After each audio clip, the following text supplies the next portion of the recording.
How to unsend mail in Gmail. Hello guys, this is Atticus and welcome back to another tutorial video.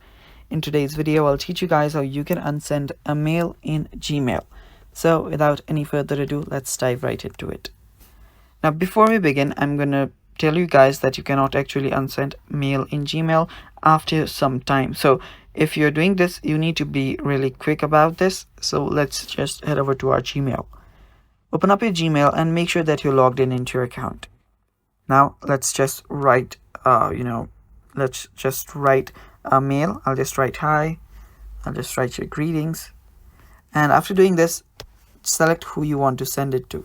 So select anyone that you want and tap on the send icon. Now after you tap on the send icon, it should get sent. As you can see, there is a small undo button right after you send it. You can tap on it to actually unsend the Gmail. So that's the basic thing.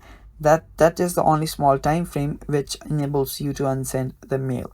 After the sending is done, which it will be right now, so you see the undo button. If you don't press it, it will send you delivered or stuff like that. So after this undo message is gone, the message or the mail is actually sent. So you cannot unsend the Gmail after that very specific time. So yeah, that is how you unsend mail in Gmail, guys. Thanks for watching. Stay tuned for more.